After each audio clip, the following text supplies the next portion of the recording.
હિંમતનગર ખબર ન્યૂઝમાં આપનું સ્વાગત છે। તો જોઈએ આજના મહત્વના સમાચારમાં। હિંમતનગર તાલુકાના ઝહીરાબાદ ગ્રામ પંચાયત ખાતે નાગરિકો દ્વારા રસ્તો ખુલ્લો કરવાની કાર્યવાહીમાં વારંવાર રજૂઆત કર્યા પછી પણ કામગીરી ન થતાં નાગરિકો આંદોલનના મૂળમાં। સ્થાનિક સ્વરાજની ચૂંટણી પૂર્ણ નથી ત્યાં ગામના લોકો પોતાની સમસ્યાઓને લઈ આક્રમક રૂપમાં આવી ગયા છે।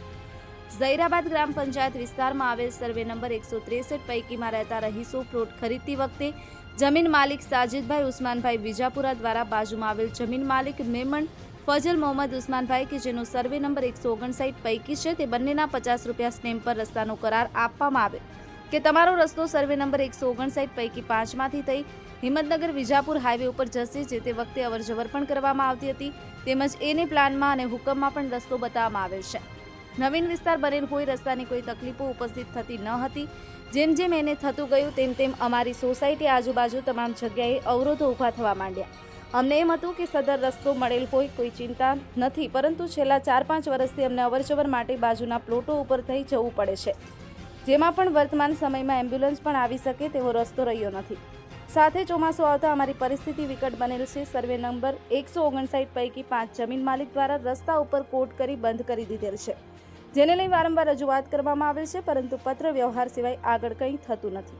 જે જમીન આવેલી છે તે મૂળ હેતુમાં વપરાતી નથી, તેની જગ્યાએ પાર્કિંગ બનાવી દેવામાં આવેલ છે, તેમજ કોટ કરી જાહેર રસ્તા ઉપર દબાણ કરવામાં આવેલ છે, જેથી સદર બાબતે શરત ભંગ થતી જમીન જોવાઈ આવતી હોય ખાલસા કરવી અને કલમ 105 અંતર્ગત તાત્કાલિક ધોરણે દબાણ દૂર કરવા ગામના નાગરિકોની માંગ છે। બ્યુરો રિપોર્ટ હિંમતનગર ખબર ન્યૂઝ રમેશ સત્યની સાથે। આપની આસપાસ બનતી ઘટનાના સમાચાર જોવા માટે હિંમતનગર ખબર ન્યૂઝને લાઇક કરો, શેર કરો, ચેનલને સબસ્ક્રાઇબ કરો।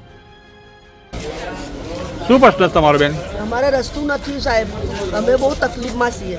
આટલું ચોમાસામાં આટલું કીચડ ને નાના છોકરા નિશાળ જાય, સ્કૂલ જાય, માંદા સાંદા થઈ જાય, અમે કાંથી નીકળી? ઘરના પોતાના છે, હવે તમે વેરા પાવતી આવો છો તો અમે વેરા પાવતી તો બી તમે માણસ મોકલો, અમે વેરા પાવતી કેમ નહીં ભરશું? બધું ભરવામાં અમે તૈયાર છીએ ને। કયા વિસ્તારમાં મકાન આવ્યું તમારું? અમારે બધી સોસાયટી મકાન છે। પેલો રસ્તો ખોલાવો સાહેબ, અમારા છે ને બહુ તકલીફ પડે છે। અમારા છોકરાઓ માંડા પડે છે, પાણીમાંથી છોકરાઓની સ્કૂલ મૂકવા જવું પડે છે। નળની વ્યવસ્થા નથી, ગાડીની વ્યવસ્થા નથી, એમ્બ્યુલન્સની વ્યવસ્થા નથી। એમ્બ્યુલન્સ કોઈ બીમાર સાજુ થાય, એમ્બ્યુલન્સ કઈ રીતે આવે? લાઇટ નથી, લાઇટમાં બી છોકરાઓને સ્કૂલ મૂકવા જવા માટે તકલીફ પડે છે। અમારે શું કરવું? જે જગ્યાએથી અમારો રસ્તો નીકળે છે ત્યાં જ રસ્તો બંધ કરી દીધેલો છે, તો એ લોકોને કેવો રસ્તો ખોલે, અમારો રસ્તો બને, અમારે જે તકલીફ પડે છે એ તકલીફ અમારી દૂર થાય।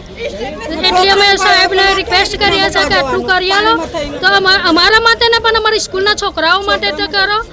બીજું કશું જ નથી કહેવા માંગતા। અમે ટેક્સ ભરવા તૈયાર છે ને અમે તો ટેક્સ ભરીએ જ છે।